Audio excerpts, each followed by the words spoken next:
쌀독이 비었다고 다 제 탓이라 하시면 제 배보다 먼저 늙은 어머니 배가 더 서럽습니다. 마당 한복판에 무릎 꿇린 막동이는 젖은 집단처럼 축 처진 꼴이었으나 눈빛만은 겨울설이 얹힌 낱날처럼 살아 있었습니다. 새벽부터 장작을 패고 물동이를 날라 손마디가 다 터졌건만 그 손을 가지런히 모은 꼴은 조금도 비굴하지 않았습니다. 그러자 사랑채 툇마루에 기대앉은 윤씨가 코웃음을 칩니다. 내 어미 배가 고프면 남의 쌀독도 손대도 된다는 말이더냐. 그 한마디에 마당을 둘러싼 하인들의 숨소리가 뚝 끊겼습니다. 늘 고개만 숙이던 막동이가 천천히 얼굴을 들더니 마른 입술로 낮게 받았습니다. 굶어 죽어도 도둑질은 안 합니다. 다만 사람을 도둑으로 만드는 집안이 더 무섭다는 말은 오늘 처음 알았습니다. 그 말이 떨어지자 달구는 소리마저 목구멍에 걸린 듯 잠잠해졌습니다. 이 이야기는 집신 두 켤레가 전 재산이던 머슴 하나가 사람 취급도 못 받던 세월 끝에 마침내 제 이름값을 되찾는 사연입니다. 허나 그 길목에는 쌀 한 되보다 가벼운 누명도 있었고 천냥보다 무거운 은혜도 있었으니 과연 막동의 팔자를 뒤집어 놓은 것은 돈이었을까요? 아니면 끝까지 사람다움을 놓지 않은 마음이었을까요? 우아야담에 오신 것을 환영합니다. 구독과 좋아요는 사랑입니다. 사연 시작 전 구독 한 번만 눌러주신다면, 그리고 어디서 듣고 계신지 댓글로 남겨주시면 그곳에 행복이 가득하길 바라겠습니다. 그럼 흙먼지 속에 묻혀있던 한 사내의 운명이 어떻게 고개를 들었는지 지금부터 천천히 풀어보겠습니다. 그럼 이야기 시작합니다. 조선 영남 어느 산기슭 마을에 막동이라는 사내가 살았습니다. 성도 변변치 않은 막동이는 날 때부터 가진 것이 없었습니다. 아비는 서당 훈장의 심부름을 하며 글눈을 조금 익힌 사람이었으나 장마철 산비탈이 무너질 때 허리를 크게 다친 뒤로는 지게를 제대로 지지 못했습니다. 어미는 남의 집 바느질로 겨우 끼니를 이었는데 젊어서부터 침줄에 눈을 혹사한 탓에 해가 지면 실구멍도 흐릿하게 보였습니다. 집이라 해봐야 비가 오면 처마 끝마다 물줄기가 떨어지는 초가 한 칸이 전부였지요. 바람 센 날이면 문풍지 우는 소리가 꼭 굶주린 아이 뱃속 같았습니다. 그래도 그 집에는 남 해코지하지 않는 기운 하나만큼은 굳게 남아 있었습니다. 아비는 허리를 제대로 펴지 못하면서도 틈만 나면 막동을 무릎 곁에 앉혀 천자문 한 토막씩 흉내 내게 했습니다. 사내가 가난한 건 죄가 아니다. 허나 가난 때문에 마음까지 천해지면 그때는 진짜 망한 것이다. 그 말은 막동 가슴속에 모처럼 박혔습니다. 쌀은 떨어져도 그 말만은 떨어진 적이 없었습니다. 막동이 16 되던 해 아비는 끝내 세상을 떴습니다. 염 한 벌 번듯이 못해드리고 뒷산에 묻던 날 어미는 눈물도 제대로 흘리지 못했습니다. 눈물이 메마른 사람의 얼굴은 되레 더 처연한 법이지요. 막동은 그날부터 아이도 사내도 아닌 얼굴을 하게 되었습니다. 새벽에는 나무를 해다 팔고 낮에는 최참복네 집에서 머슴살이를 하고 밤에는 동네 아이들 이름 석자를 종이에 대신 써 주며 푼돈을 받았습니다. 그 고된 세월이 살갗을 벗기듯 지나가도 막동은 어미 앞에서만은 싱겁게 웃었습니다. 그 웃음이란 것이 마른 우물 바닥 이슬만큼 적었지만 어미는 그걸 보고 하루를 버텼습니다. 막동이 드나들던 최참복내는 마을에서 제일 큰 기와집이었습니다. 참봉벼슬은 하급 관직에 불과했으나 논밭과 창고만은 웬만한 고을 부자 못지않게 불렸지요.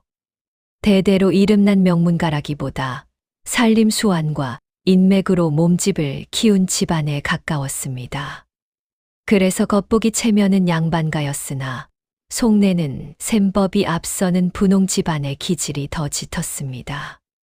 집안 안주인은 일찍 세상을 떴고 큰아들은 병약하여 살림을 제대로 챙기지 못했습니다. 그래서 큰며느리 윤 씨가 안채 살림을 도맡게 되었는데 그 성미가 어찌나 독한지 행랑아범이 장독 뚜껑 하나 빗둘게 닫아도 호통이 번개처럼 떨어졌습니다. 윤 씨는 살림을 단단히 쥐고 흔드는 대신 집안 사람들 마음까지 꽉 죄어놓는 여인이었습니다. 최참봉도 늙고 지친 탓에 웬만한 일은 못 본 채하고 넘기기 일쑤였으니 하인들은 참봉보다 윤 씨를 더 무서워했습니다. 그 무렵 참봉 댁에는 늦둥이 딸 하나가 있었습니다. 이름은 연화였습니다. 어릴 적 홍역을 크게 앓은 뒤로 몸이 약해 바깥 출입이 드물었고 사람들 눈에는 그저 약이나 다려 먹는 곱디고 온 교수쯤으로 보였습니다. 하지만 막동은 몇 번 다른 모습을 보았습니다. 우물가에 쓰러진 늙은 하녀를 몰래 부축하던 모습. 장마에 젖은 아이에게 자기 버선을 벗어 주던 모습 말입니다. 그런 장면은 달빛이 우물물에 한 번 스치고 사라지듯 잠깐이었지만 막동 눈에는 오래 남았습니다. 막동이 처음 연화와 말을 섞은 것도 비 오는 날이었습니다. 장터에서 소금 한 대와 기침약 몇 첩을 받아 돌아오던 길에 진창에 가마 하나가 박혀 꼼짝을 못하고 있었습니다. 가마꾼들은 쩔쩔매고 안에서는 여인의 기침 소리가 실처럼 가늘게 새어 나왔지요. 막동은 제 짐부터 내려놓고 허벅지까지 진창에 빠져가며 바퀴를 밀었습니다. 한참 씨름한 끝에야 가마가 빠져나왔고 안에서 작은 목소리가 들렸습니다. 고맙습니다. 이름이 무엇이신지요? 막동은 고개를 숙인 채 답했습니다. 들으셔도 별것 없습니다. 막동이라 합니다. 잠시 뒤 가마 창틈으로 흰 손 하나가 나왔습니다. 그 손에는 비에 젖지 않도록 싼 약재 꾸러미가 들려 있었습니다. 방금 장터 의원에게 들으니 폐기침에 좋다 하였습니다. 어머님께 보태십시오. 막동은 선뜻 손을 내밀지 못했습니다. 가난한 사람은 호의 한 줌 받아도 뒤탈부터 생각하게 마련이니까요. 그러자 연화가 조용히 덧붙였습니다. 갚으라는 뜻이 아닙니다. 어느 집 어머니가 오늘 밤 덜 기침하시면 그걸로 됐습니다. 그 말에 막동은 결국 약재를 받았습니다. 비 냄새와 섞인 약내가 어찌나 따뜻하던지. 그 순간만큼은 가슴속 먹구름이 설이 낀 창호지처럼 조금 녹는 듯 했습니다. 그날 밤 어미는 평소보다 덜 기침했고 막동은 아궁이 앞에서 밤새 장작을 뒤적이며 생각했습니다. 세상엔 사람을 발로 차는 손도 있지만 저렇게 조용히 받쳐 드는 손도 있구나 하고 말입니다. 하지만 복은 늘 그림자처럼 와서 뒤에는 꼭 시세 많은 어둠을 달고 오는 법입니다. 며칠 뒤 참봉대 곳간에서 햅쌀 한 자루가 모자란다는 소동이 벌어졌습니다. 곳간 열쇠는 윤 씨와 참봉만 만진다 했지만 막상 화살은 가장 약한 대로 먼저 날아왔습니다. 그날 새벽 막동이 곳간 근처에 장작을 내려놓는 것을 본 하인이 있었기 때문입니다. 윤 씨는 기다렸다는 듯 막동을 마당으로 끌어냈습니다. 어미 약값이 급하니 손이 먼저 갔겠지. 가난한 놈들이란 배고프면 눈부터 뒤집히는 법이야. 막동은 끝내 아니라고 했습니다. 곳간 문턱도 밟지 않았고 장작을 내려두고 곧장 우물 쪽으로 물 기르러 갔다고 여러 번 말했습니다. 그러나 윤 씨는 들으려 하지 않았고 최참봉 또한 귀찮다는 듯 미간만 찌푸린 채 넘기려 했습니다. 집안 평온을 위해 머슴 하나 죄인 만들면 그만이라는 얼굴이었지요. 그 순간 막동은 뼛속까지 깨달았습니다. 가난한 사람의 말은 마른 낙엽 같아서 불붙기 전에는 아무도 그 무게를 알려 하지 않는다는 것을 말입니다. 매를 맞지 않고 끝난 것만 해도 다행이었습니다. 대신 막동은 그달 품상 절반을 떼었고 앞으로 한동안 안채와 사랑채, 근처 얼씬도 하지 말라는 명을 들었습니다. 더 억울한 것은 소문이 퍼지는 속도였습니다. 사람들 입은 봄바람보다 가볍고 남의 불행 냄새는 여우보다 먼저 맞는 법이라 장터에만 나가도 수군거림이 뒤를 밟았습니다. 어미는 모른 채 했지만 밥그릇 드는 손끝이 자꾸 떨렸습니다. 그날 밤 막동은 어미가 잠든 뒤 마루 끝에 홀로 앉았습니다. 달빛이 마당에 흩어져도 앞길은 우물밑처럼 캄캄했습니다.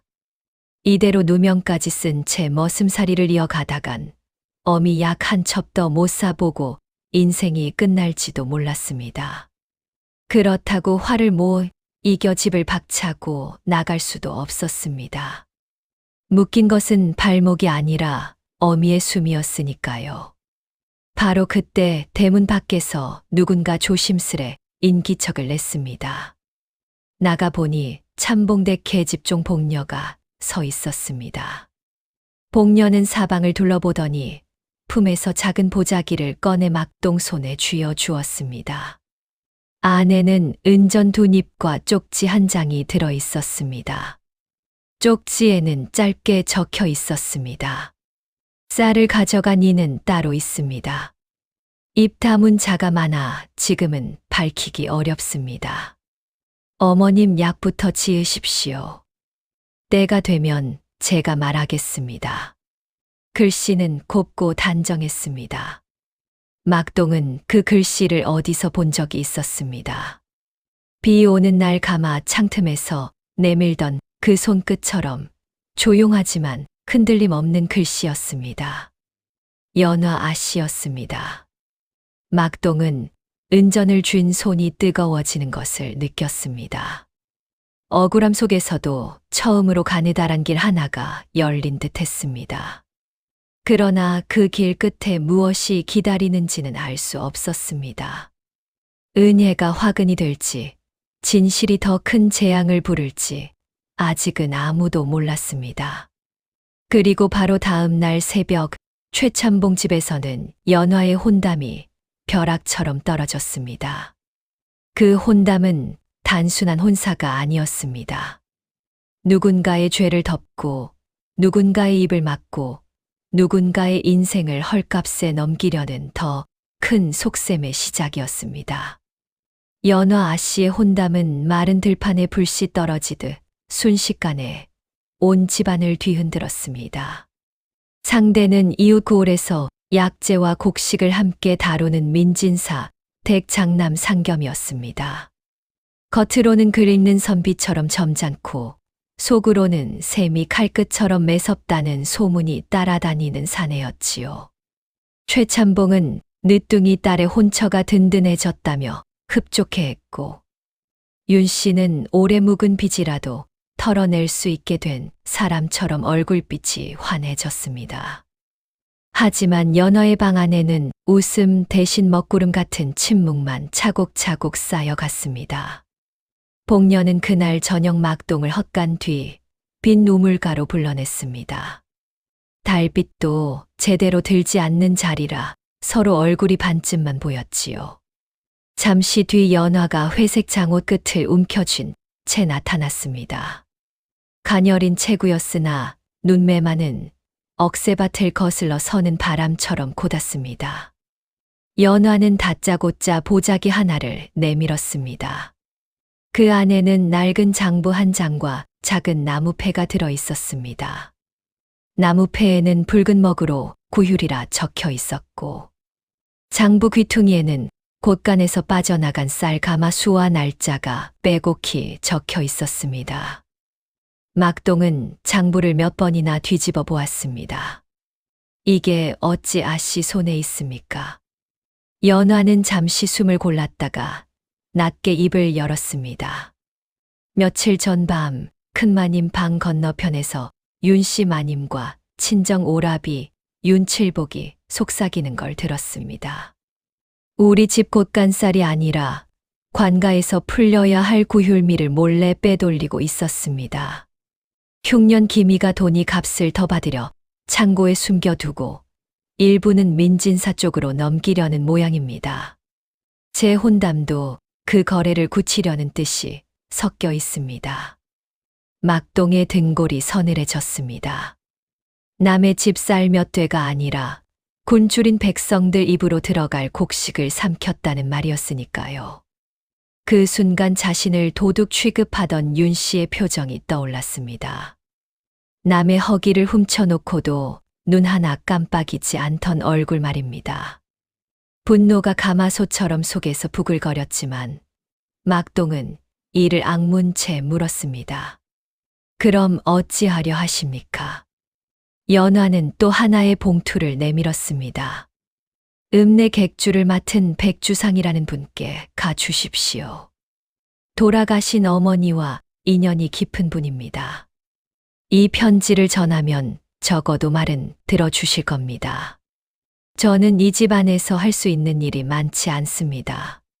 하지만 죄 없는 사람 하나 희생시키고 모두 묻어버리게 둘 수는 없습니다. 막동은 쉽게 손을 뻗지 못했습니다. 소인은 아씨께 은혜만 입고 또 폐를 끼치는 꼴이 됩니다. 그러자 연화가 또렷이 막동을 바라보았습니다. 폐는 죄 없는 사람 입을 막는 쪽에서 끼치는 것입니다. 막동 씨는 지금 살아남아야 합니다. 그 한마디가 막동 가슴 한복판에 떨어졌습니다. 그는 여태껏 참고 버티는 것만 도리인 줄 알았습니다. 허나 그날 처음으로 살아남는 것 또한 어미를 위한 효도요. 제 억울함을 지키는 일임을 깨달았습니다. 어둠 속에 서 있는 연화의 얼굴은 흐릿했지만 목소리만은 새벽 종처럼 맑았습니다. 두 사람이 헤어지려는 찰나 우물가 돌담 너머에서 거친 발소리가 들렸습니다. 뒤이어 윤칠복이 하인 둘을 데리고 들이닥쳤습니다. 술 기운 오른 눈이 삐딱하게 돌아가 있었지요. 과연 수상하다 했더니 아씨가 머슴하고 밤중 미래를 즐기셨구먼. 복녀가 황급히 나서려 했으나 하인 하나가 복녀 팔을 붙들었습니다. 윤칠복은 막동 멱살을 움켜잡고 봉투와 장부를 낚아채려 했습니다. 그 순간 연화가 한 발 앞으로 나섰습니다. 손대지 마십시오. 제가 부른 것입니다. 윤칠복은 잠깐 움찔하더니 이내 비웃었습니다.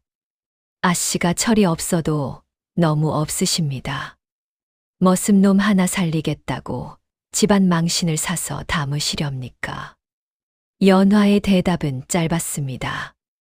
망신은 도둑질한 사람이 안고 가는 법입니다.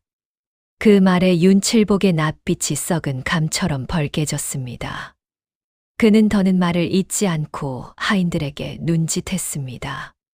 순식간에 막동은 땅에 내동댕이 쳐졌고 주먹과 발길질이 쏟아졌습니다.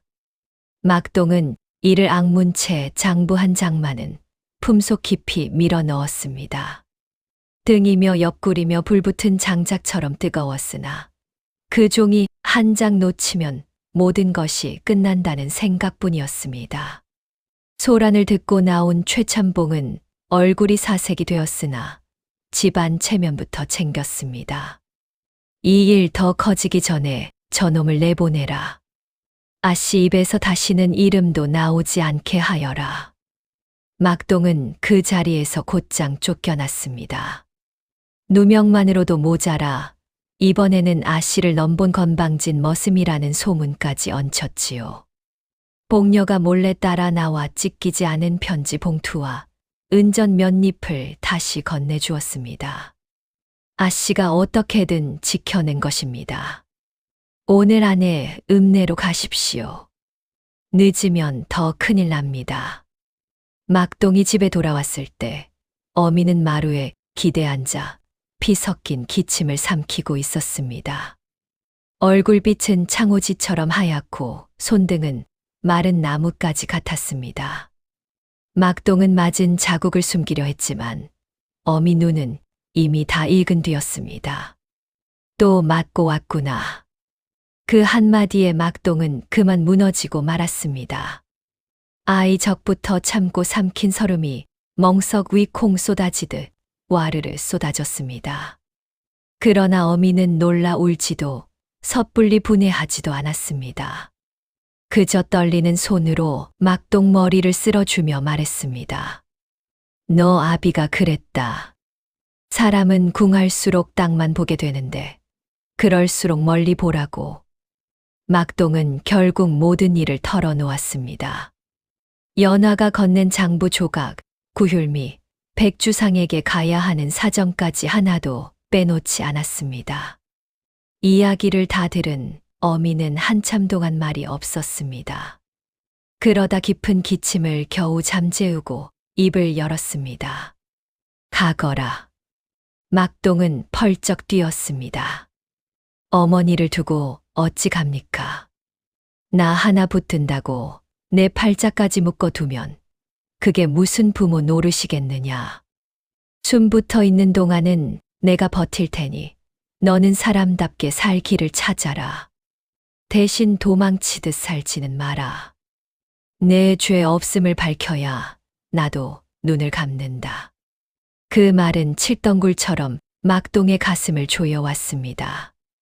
떠나야만 지킬 수 있다는 사실이 서러웠지만 그 서러움보다 더 큰 것은 어미의 숨이었습니다.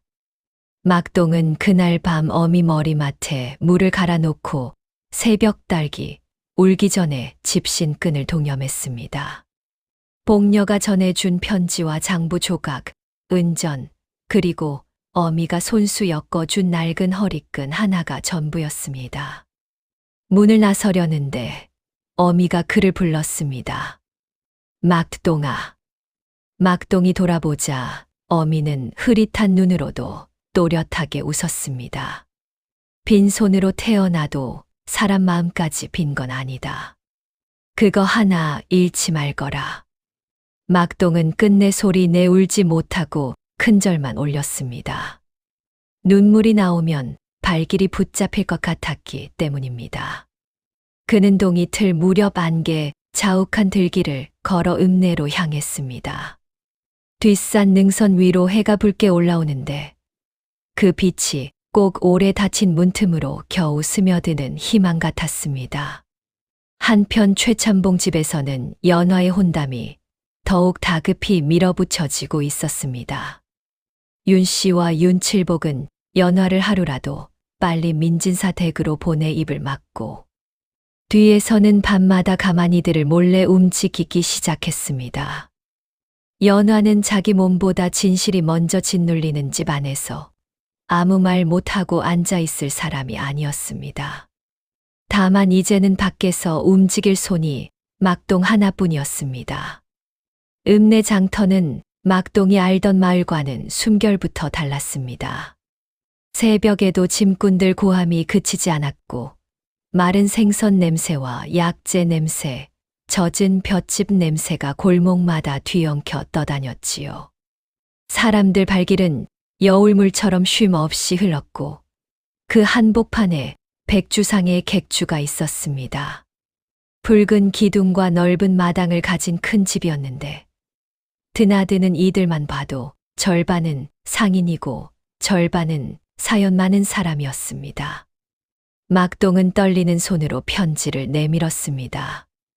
백주상은 쉰을 넘긴 사내로 눈썹이 짙고 목소리가 낮은 사람이었습니다. 그는 봉투에 찍힌 작은 매화문 인장을 보는 순간 표정이 달라졌습니다. 한참 말이 없던 그는 편지를 다 읽고 막동을 천천히 훑어보았습니다. 내가 그 아이구나. 막동은 영문을 몰라 고개만 숙였습니다. 백주상은 곧장 쓸고 닦던 장부를 덮더니 말했습니다. 연화 씨 어머니께 내가 큰 은혜를 입은 적이 있다. 젊은 날 객주가 망의 길바닥에 나 앉았을 때 그분이 몰래 쌀이며 배를 보내주지 않았다면 지금의 나는 없었을 것이다. 그분이 살아 계실 때 늘 입버릇처럼 하신 말이 있었지. 가난한 집 자식 중에도 빛나는 놈이 있다. 다만 세상이 못 알아본다고. 그 말에 막동은 가슴이 먹먹해졌습니다. 자신도 몰랐던 인연이 오래전부터 물밑처럼 이어져 있었던 것입니다. 백주상은 장부 조각까지 살펴본 뒤 곧바로 객주 뒷채 작은 방을 내주었습니다. 당장 큰 자리는 못 준다. 다만 내가 글을 읽고 셈을 할 줄 안다니 곧간 출납부터 맡아보거라. 손버릇과 눈버릇만 바르면 사람 쓰는 일은 어렵지 않다. 그날부터 막동의 삶은 조금씩 달라지기 시작했습니다. 그는 새벽마다 들어오는 곡식 자루수를 적고 약재 무게를 달고 먼 길 떠나는 상인들 채비를 챙겼습니다. 처음 며칠은 손이 굳어 셈이 꼬이기도 했으나 막동은 밤마다 등잔불 아래 장부를 베껴쓰며 익혔습니다. 글씨는 아비에게 배운 버릇대로 반듯했고 숫자는 한 번 본 것을 좀처럼 잊지 않았습니다. 백주상은 그런 막동을 보며 대놓고 칭찬하지는 않았으나 점점 더 중요한 일을 맡겼습니다. 한 번은 외지 상인이 들여온 약재 값이 이상하게 맞지 않은 적이 있었습니다. 다들 피곤한 틈을 다 대충 넘기려 했지만 막동은 저울추 하나가 속 빈 것임을 알아챘습니다. 겉보기엔 멀쩡한 노쇠추였으나 속을 판에 모래를 채워 무게를 속인 것이었지요. 막동이 그걸 밝혀내자 백주상은 처음으로 사람들 앞에서 막동 어깨를 두드렸습니다. 눈이 살아있구나. 굶은 세월이 사람을 죽이기도 하지만 가끔은 남보다 먼저 보게도 만든다. 그 무렵 막동은 번 돈의 절반을 약값과 쌀값으로 바꾸어 고향에 보냈습니다. 그러나 돌아오는 소식은 자꾸만 그를 불안하게 했습니다. 어미 기침이 깊어졌다는 말, 최참봉 집에서 여전히 자신을 입에 올리며 흉을 본다는 말, 연화가 방 바깥 출입도 자유롭지 못하다는 말이 들려왔습니다. 몸은 읍내에 두고도 마음 절반은 늘 고향 초가집 문턱에 걸쳐 있는 셈이었지요. 그러던 어느 저녁 복녀가 객주 뒷문으로 막동을 찾아왔습니다. 먼 길을 걸어와 발등이 퉁퉁 부어 있었고 얼굴에는 겁과 피로가 뒤섞여 있었습니다. 복녀는 물 한 사발을 비우자마자 다급히 속삭였습니다. 큰일 났습니다. 윤씨 마님과 윤칠복이 구휼미를 민진사 쪽 창고로 거의 다 옮겼습니다. 행랑아범 하나 죽은 사람 이름을 끌어와 누명을 씌우려 들고 아씨 혼례 날짜도 보름으로 앞당겼습니다. 막동의 손에서 찻잔이 툭 떨어졌습니다. 바닥에 흩어진 찬물이 꼭 그의 속내처럼 어지러웠습니다. 참봉 어른은 모르십니까? 복녀는 쓴웃음을 지었습니다.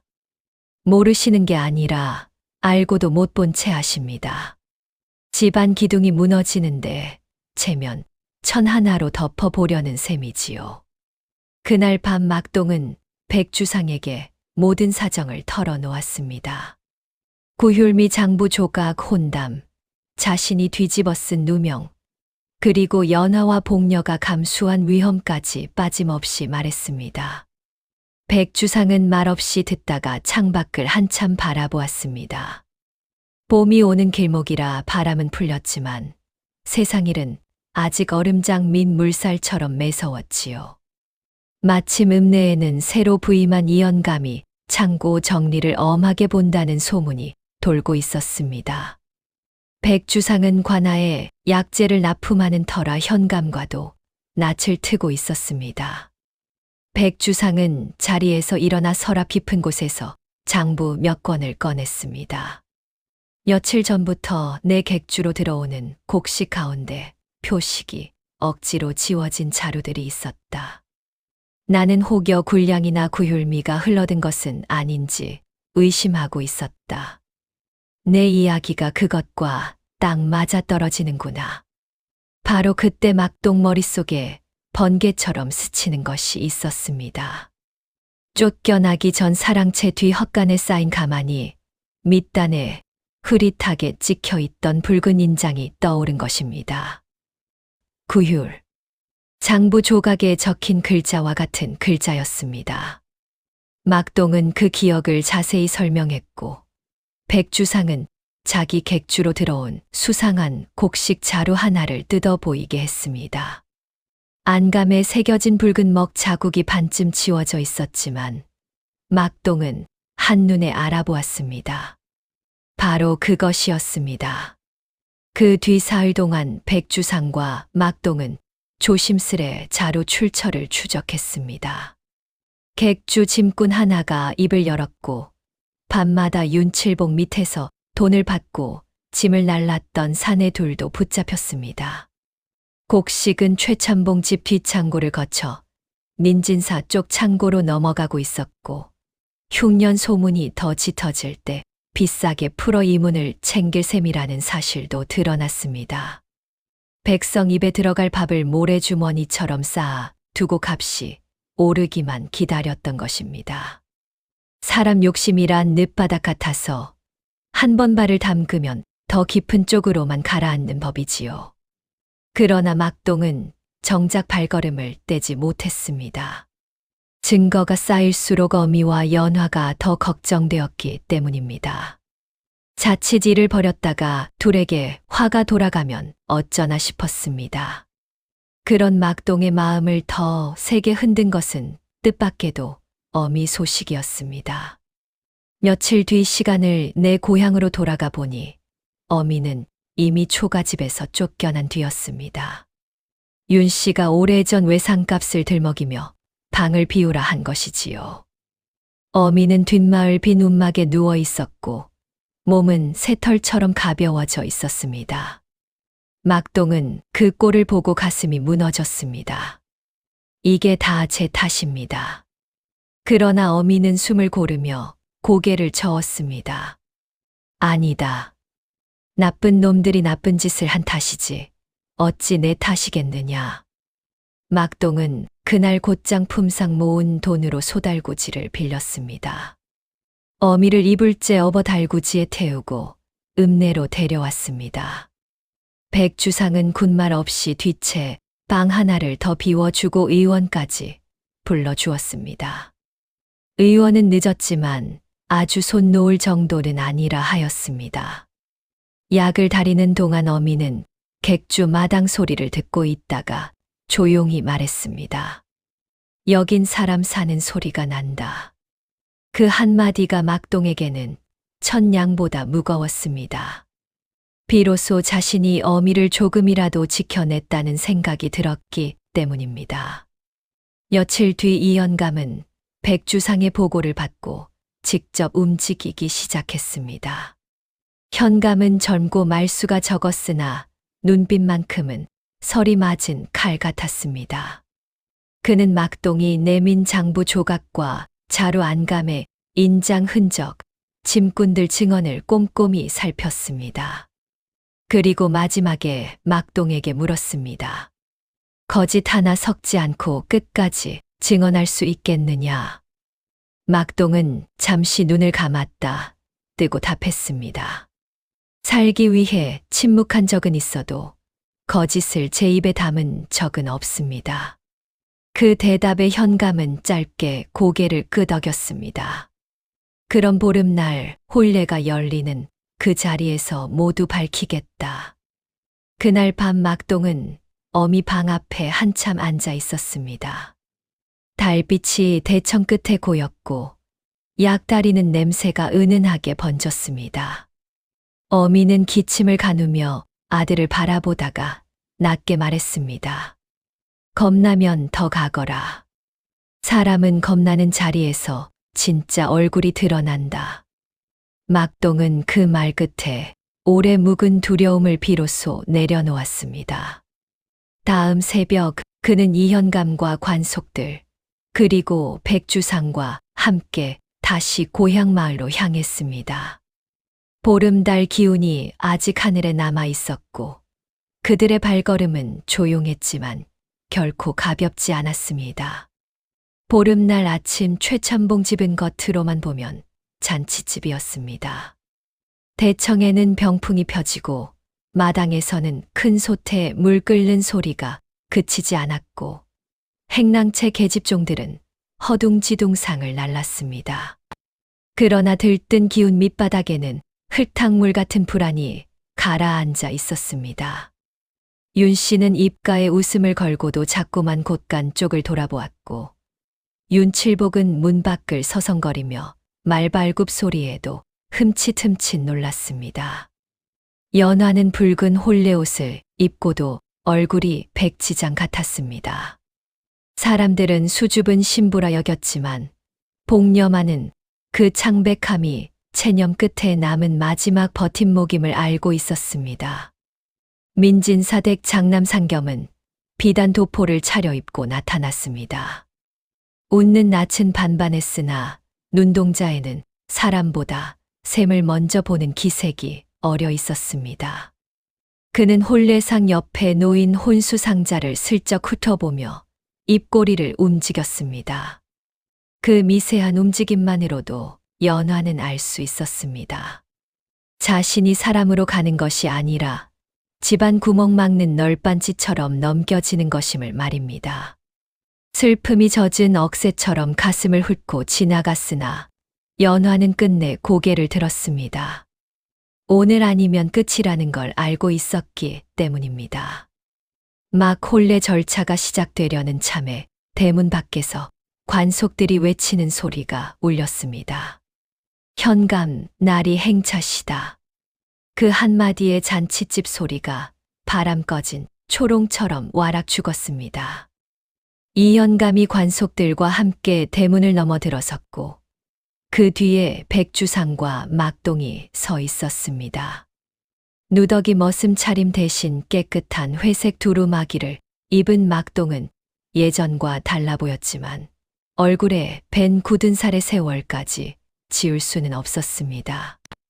윤 씨는 그를 보는 순간 얼굴이 하얗게 질렸고 윤칠복은 본능적으로 뒷걸음질 쳤습니다.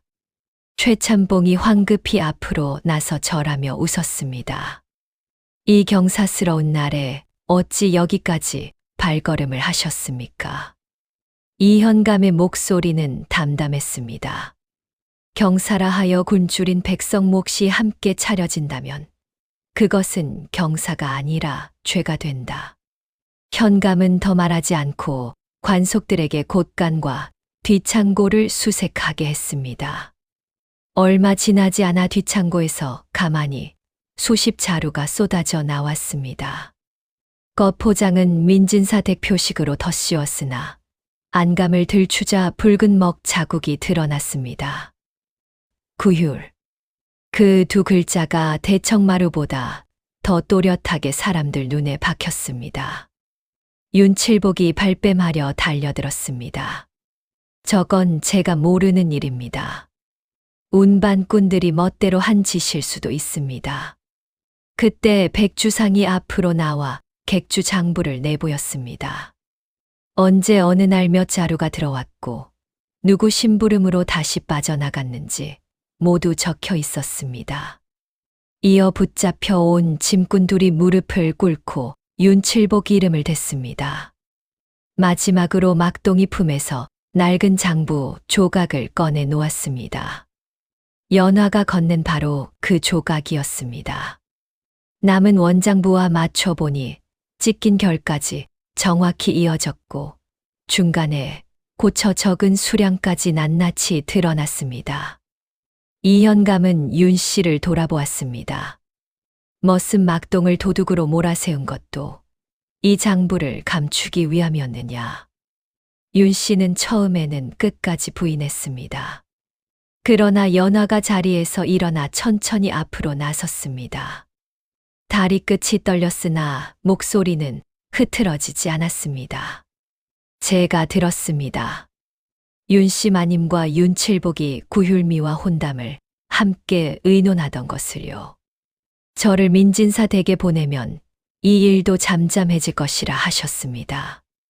윤씨는 눈을 부릅뜨며 연화를 노려보았습니다.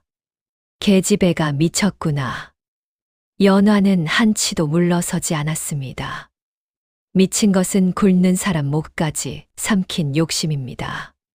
그 말에 대청 아래 웅성거리던 하인들과 마을 사람들 얼굴이 일제히 변했습니다.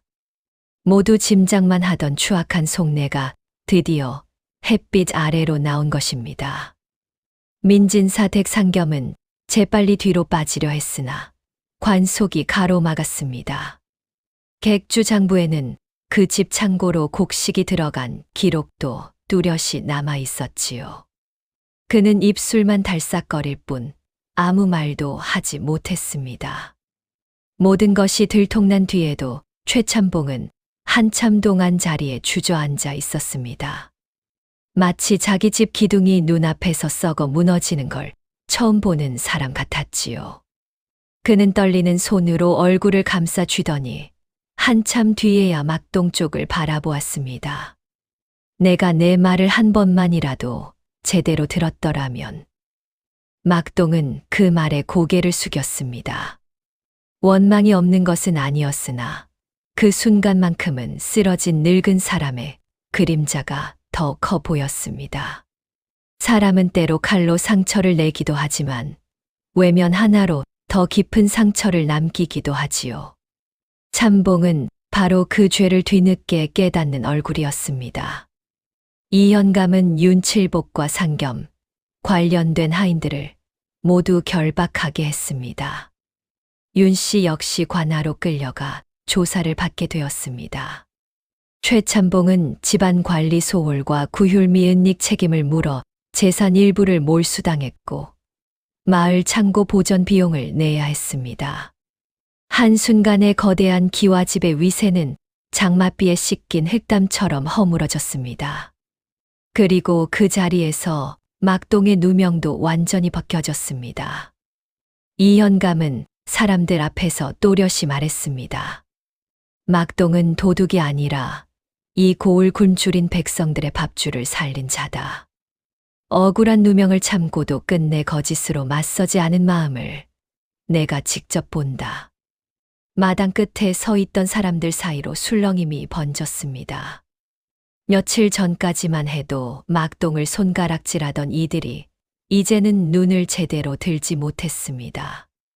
막동은 그 시선들이 하나도 시원하지 않았습니다. 그저 너무 늦게 돌아온 말들이 허무할 뿐이었습니다. 그때 복녀가 훌쩍이며 웃었고 연화는 처음으로 긴 숨을 내쉬었습니다. 꼭 목에 걸린 가시 하나가 겨우 빠져나간 사람 같았습니다. 일은 거기서 끝나지 않았습니다. 이 현감은 막동에게 관아의 곡식 출납을 돕는 서리 자리를 제안했습니다. 가난한 자의 허기를 아는 자가 곳간을 맡아야 다시는 오늘 같은 일이 적다. 너 같은 자가 문을 봐야 한다. 막동은 선뜻 대답하지 못했습니다. 멋진 막동에게는 하늘이 뒤집히는 제안이었으니까요. 무엇보다 어미를 안정된 곳에 모실 수 있고 떳떳하게 사람 앞에 설 수 있는 길이었습니다. 그는 잠시 생각한 뒤 무릎을 굽혀 절했습니다. 제 한 몸이 아니라 굶는 사람들 몫을 지키는 일이라면 죽을 힘을 다하겠습니다. 그 뒤 세월은 아주 빠르지도 그렇다고 지나치게 더디지도 않게 흘렀습니다. 막동은 읍내의 작은 집을 얻어 어미를 모셨고 관아 창고 일과 함께 백주상 일을 거들며 바삐 살았습니다. 허투루 곡식 한 줌 세지 않게 살핀 덕에 현감의 신임은 날로 깊어졌고 백성들 사이에서도 이름이 나기 시작했습니다. 사람들은 더는 그를 집신장 멋진 막동이라 부르지 않았습니다. 막설이라 불렀고 나중에는 막서방이라 부르는 이도 생겼지요. 이름 앞에 붙는 한마디가 달라졌을 뿐인데 세상이 사람을 대하는 온도는 그렇게 달라질 수가 있었습니다. 연화는 한동안 병든 아버지를 모시며 조용히 지냈습니다. 집안이 기울고 나자 혼담은 깨졌고 윤 씨가 사라진 안채는 을씨년스러울 만큼 고요해졌습니다. 그 와중에도 연화는 복녀와 함께 마을에 굶는 집들의 쌀을 나누어 주었습니다. 본디 자기 몫도 아니었던 곡식이었으나 잘못 묶인 것을 풀어 제자리로 돌려놓고 싶은 마음이 컸던 것이지요. 그 소식을 들은 막동은 한참 동안 아무 말도 못했습니다. 사람 마음이 맑다는 건 저런 것이구나 싶어 괜히 가슴이 저릿해졌습니다. 어느 늦가을 저녁 최참봉이 몸소 막동의 집을 찾아왔습니다. 예전에 비단 도포 대신 수수한 옷차림이었고 허리는 눈에 띄게 굽어 있었습니다. 그는 마루 끝에 앉아 한참 뜸을 들이다가 입을 열었습니다. 내가 염치 없는 줄 안다. 허나 이제 와채면 세워 무엇하겠느냐. 내가 아니었으면 내 딸도 내 집도 마지막 남은 양심도 다 잃었을 것이다. 막동은 묵묵히 차를 올렸습니다. 참봉은 떨리는 손으로 찻잔을 받으며 말을 이었습니다. 연화가 내게 마음을 둔 것을 오래전부터 어렴풋이 알았다. 모른 채 한 것은 내가 어리석어서다. 지금의 내 형편에 무슨 자격으로 이런 말을 하겠느냐만 내 마음이 그러하다면 내 딸을 부탁하고 싶다. 그 말이 떨어지자 방 안에서 듣고 있던 어미가 조용히 기침했습니다.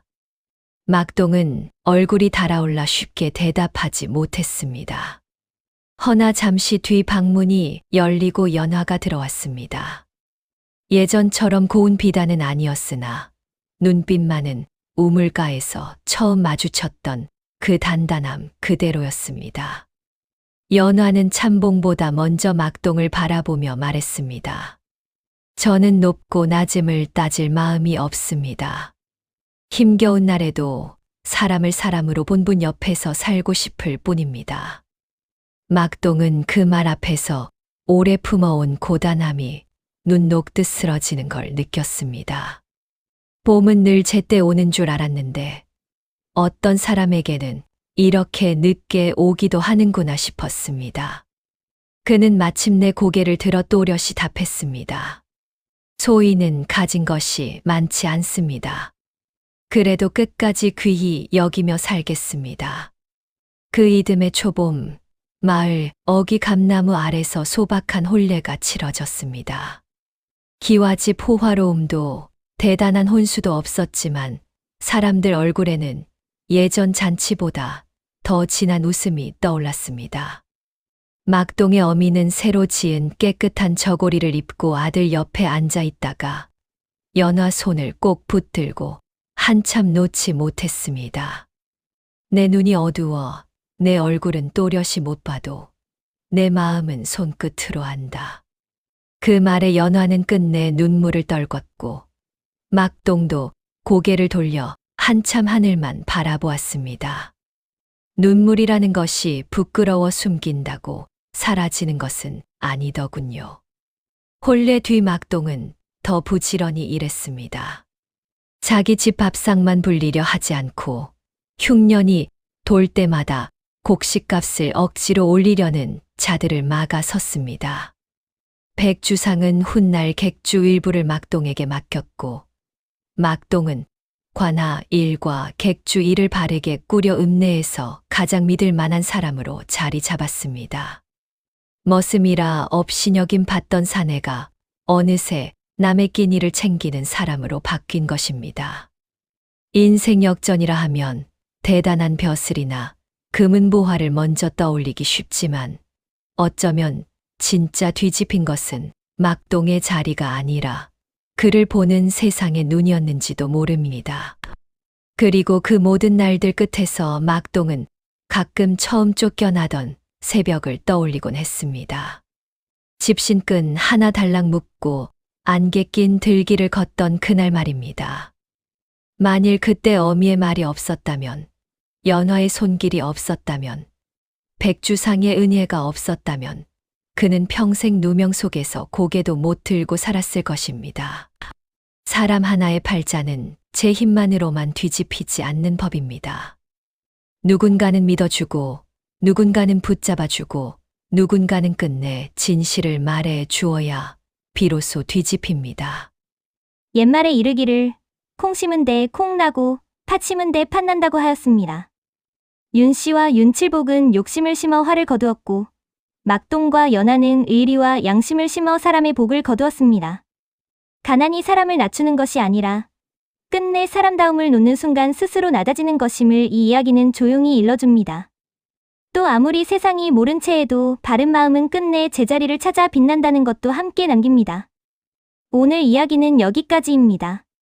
좋아요와 구독으로 인연을 이어주신다면 다음 이야기 전하는데 큰 힘이 됩니다. 감사합니다.